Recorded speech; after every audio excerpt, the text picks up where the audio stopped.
If we have Amy's heart, we can save Hannah. Agree to organ donation, and if necessary, push Amy down the stairs or hit her. I will do it. In any case, give Amy's heart to Hannah. My husband demanded, make your own daughter almost die to offer her heart for my niece. Facing his outrageous requests, I felt like I was losing my mind. David and I have been married for about 5 years. Our daughter, Amy, was born a year after our wedding. From the moment I was pregnant, David showed no interest in our unborn child. When I told him I was expecting, his response was an indifferent, "Oh, is that so?" Perhaps it was due to the hormonal imbalance caused by pregnancy, but I remember shouting at David, "Why aren't you happy?" We ended up in a fight. I don't think David hates children. After all, when my sister Sarah gave birth to her daughter, Hannah, David, who was my boyfriend at the time, was so moved that he held the newborn and cried. "Babies are so small," he said through his tears. The look in his eyes as he touched Hannah's soft cheek was full of love. Yet for some reason, David seemed to dislike Amy, his own daughter, even before she was born. When we found out the gender, and I told him, "It looks like it's a girl," all he said was, "Oh." When I asked if he would attend the birth, he immediately replied, "No." Even if he didn't hate children, I thought he might be afraid of becoming a father, and I tried to accept his terrible attitude. Then Amy was born safely. She was so lovely from the first moment I saw her, and her tiny hand grasping my finger was too adorable. But David showed no interest in Amy. When Sarah visited with Hannah, who was 2 years older than Amy, David only doted on Hannah. I always wondered why. Why wouldn't David ever hold Amy? Why did he always look annoyed when Amy came near him? When I confronted him with these questions, he always answered irritably, "I'm busy with work. I can't afford to spend time on the child." David was ambitious, eager to get promoted as soon as possible. He actively took on extra work, often secluding himself in his home office to write business proposals. Perhaps work was the most important thing to David. Still, I always wished he would consider his family first. It might be selfish, but I had always wanted him to watch Amy grow up with me. Amy started kindergarten and began lively playdates with her friends every day. It often felt like I was raising her single-handedly, but I found solace in making mom friends, which somewhat eased my loneliness. When I confided in my mom friends about David, one of them, a candid and nurturing woman, suggested bluntly, "Why don't you consider divorce? Raising a child should be a shared responsibility between spouses. Being busy with work isn't a valid excuse, especially when Amy is 4 years old already. I'm surprised you've endured this for so long. Delaying decisions might hurt Amy more as she grows older. So, if you're thinking about it, sooner might be better. I hope you don't mind my input." Her words resonated deeply with me. I had been contemplating divorce myself, but I struggled with the uncertainty of whether I could manage alone and the guilt of potentially depriving Amy of her father, even if he was neglectful. So, her advice wasn't unwelcome. Instead, it felt like a weight lifted off my shoulders, urging me forward. I decided to broach the topic of divorce with David. The night I resolved to do so after Amy had drifted off to sleep, David approached me with a startling request to give Amy's heart to our niece Hannah. David had delved into organ donation research and believed it feasible for a child to undergo a transplant with parental consent. To my surprise, I learned from David, not Hannah's mother Sarah, that Hannah suffered from a severe heart condition and had limited time left. "We must act swiftly to save Hannah with Amy's heart," David urged, visibly distressed. "I need a moment," I protested, my voice rising in disbelief. "What's happening?" While I empathize with Hannah, "Why is this news coming from you?" "Because Hannah is my daughter," David confessed abruptly. I was so stunned I couldn't find my voice. Nausea churned in my stomach. Even with David standing right before me, his head in his hands against the dining table, he felt strangely distant. "What do you mean?" I managed to utter, my voice quivering. David, visibly irritated, began to explain his tumultuous situation. It appeared David had harbored feelings for Sarah, a woman a year younger than me, for quite some time. He had even proposed to her once, but Sarah chose Kyle, now her husband. Despite Sarah's flirtatious reputation, she seemed to have restrained herself since being with Kyle. However, she had apparently been meeting David in secret frequently. David revealed that Sarah opted for Kyle over him because Kyle was a civil servant. With David earning less than the average worker, his financial prospects were bleak unless he received a promotion. His fervent ambition was to ascend swiftly in his career and win Sarah over from Kyle. Sarah is raising Hannah as Kyle's child, but she vowed that if I secured a promotion and began earning more, she would leave Kyle and join me, along with Hannah. Then why did you marry me? By marrying you, I can remain close to Sarah and naturally have more chances to spend time with Hannah. You married me for such a reason. I loved David deeply, but he never truly saw me. This realization filled me with misery and frustration, and David's words only exacerbated my despair. Amy isn't my child, is she? She looks nothing like me. She must be the offspring of some unknown man. Hannah's life holds more significance than Amy's. Amy's heart should be given to Hannah, David proclaimed callously. It felt like something inside me snapped. Whether it was my love for David or my patience, I couldn't say. But the man standing before me resembled a monstrous figure. I swear I haven't betrayed you. Don't compare me to people like you. Amy is undeniably our child. Yet you're right, Amy doesn't take after you. She isn't heartless or unreasonable like you. She's incredibly kind, I retorted, my voice trembling with a mixture of hurt and anger. David's angry glare no longer intimidated me. As a mother, my resolve to protect Amy surged within me.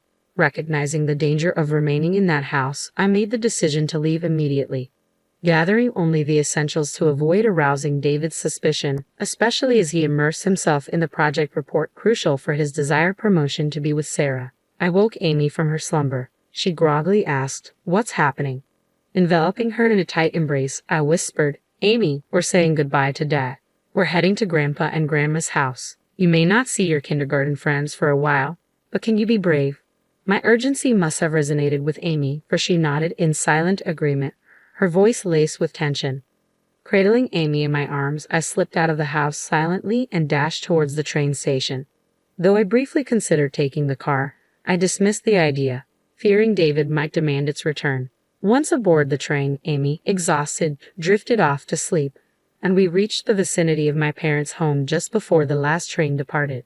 Ignoring the barrage of calls and messages from David, who undoubtedly noticed our absence, I pressed the intercom at my parents' house. Startled but alert, my parents answered, questioning what had occurred. However, I requested to settle Amy first. After tucking Amy into bed upstairs, I divulged the situation to my parents. I confessed my intention to sever ties with David. Shocked by David's callousness and dismayed to learn of Sarah's deceit, they empathized with my plight. No parent would tolerate such betrayal. Concerned for Amy's safety, they graciously offered us refuge in their home. The following day dawned, finding us restless yet facing the morning nonetheless. Amy, seemingly unaware of the gravity of our situation, greeted the day with boundless joy upon seeing her grandparents. Observing my parents' affectionate doting on Amy, I recalled the words of a friend. You should divorce him as soon as possible. Reflecting on her advice, I realized she was right.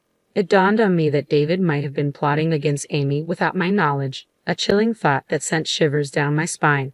Ignoring David's incessant attempts to reach me, I composed a message. I will be initiating divorce proceedings through legal channels. You are to have no further contact with Amy. Shortly after sending the message, I received a call from David's parents. What's happening?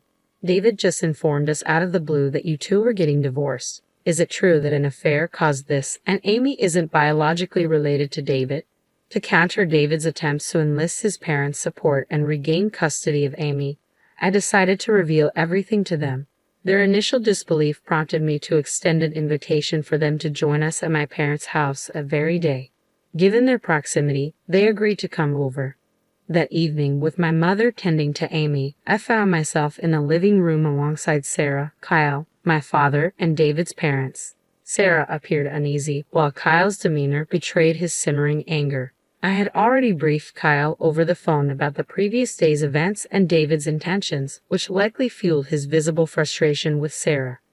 So, Hannah isn't my daughter after all, is she? It's true that David intended to use Amy's heart to save Hannah, isn't it? Kyle's voice rang out, cutting through the tense silence. Sarah, who had been nervously biting her lip, finally broke down into tears under Kyle's relentless questioning. Yes, but as Sarah's emotions spilled over, her demeanor transformed into something indescribably ugly. Despite my father and me being present, she began to speak as though she were a tragic heroine. I wanted to save Hannah. That's why I approached David about Amy's heart. As a mother, Isn't it only natural? How can you not understand the instinct to protect your own child? Is it because Kyle and Hannah aren't biologically connected that you can't grasp it? Despite revealing her own infidelity, Sarah played the victim, her tears flowing freely. Kyle let out a deep sigh. Though his clenched fist trembled with barely contained anger, he made a concerted effort to speak calmly. I've always loved and treated Hannah as my own daughter. When I learned that Hannah is Sarah and David's child, it was confusing, but my love for Hannah hasn't wavered. If there was a way to cure her illness, I'd do anything. But sacrificing Amy's life, to go to such extremes to save Hannah, you and David are beyond comprehension. Sarah, under the weight of Kyle's accusations, broke down into loud sobs. I'm so sorry. Watching my father offer a heartfelt apology to Kyle was gut-wrenching. David's parents, who had been listening in disbelief, joined my father in expressing profound regret to Kyle and me. Our foolish son, we deeply apologize. My father-in-law's voice quivered with remorse, underscoring the gravity of Sarah and David's transgressions. With Sarah's admission of her affair, the purpose of the meeting to ascertain the truth was fulfilled. As Kyle declared, I will divorce Sarah, and rose to leave, Sarah cried out, wait, how am I supposed to go on? Who will pay for Hannah's treatment? Just as I heard a car pulling into the garage, a realization struck me. David wasn't supposed to be here. The thought of Amy's safety flashed through my mind, but David must have deduced that my only refuge would be my parents' home. As David intruded into our sanctuary, it dawned on him that his transgressions had been laid bare, evidenced by his parents' remorseful gestures towards Kyle and me, and Sarah's tearful embrace of Kyle. His flushed face drained of color in an instant, yet even amidst the tension, he had the audacity to inquire, "Where's Amy?" Without hesitation, I rose to my feet and delivered a resounding slap across his cheek. Hannah is blameless. While I sympathize with her illness, I'll never forgive you for endangering Amy. David, cradling his steaming cheek, appeared taken aback by my outburst. I had always considered myself a calm individual, unaware of the depth of emotions simmering within me. Fueled by a surge of anger, I found myself charging towards David.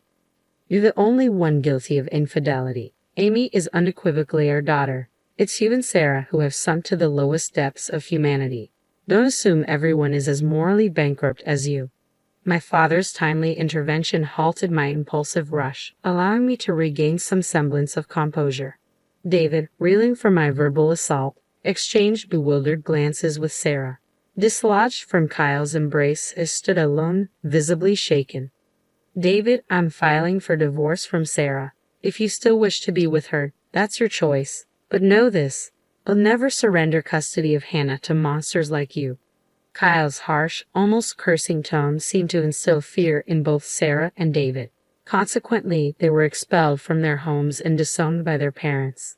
Through legal channels, Kyle initiated divorce proceedings against Sarah and successfully gained custody of Hannah. It became apparent that Sarah was frequently absent, leaving most of the caregiving responsibilities to Kyle, who took an extended leave from work to care for Hannah. Likewise, I sought divorce from David with the assistance of a lawyer. In response, David sent a venomous text expressing his intent to marry Sarah. However, despite their plans, Sarah and David never tied the knot. Their parents severed all ties with Sarah, leading to her eventual mental breakdown and hospitalization. Despite her infidelity, it became evident that Sarah harbored genuine affection for Hannah. The inability to see her daughter shattered Sarah's resolve. Kyle, in a moment of disdain, remarked, "She used to complain about the hassle of caring for her," a sentiment I found myself echoing. Amy and I have found solace in the tranquility of my parents' home. At her new daycare, Amy has blossomed, making new friends and thriving in health and vitality. I maintain regular contact with Kyle, who informs me that Hannah is scheduled for a heart transplant operation. When we visited Hannah, she greeted us with a sweet smile and whispered to Amy, "After the surgery, we'll have so much fun together." Kyle and I have weathered our share of hardships, but we're now determined to raise our children with care and responsibility. As two single parents, we forged a bond of support and commitment. I can't help but smile, envisioning the future where Hannah and Amy frolic together in joy.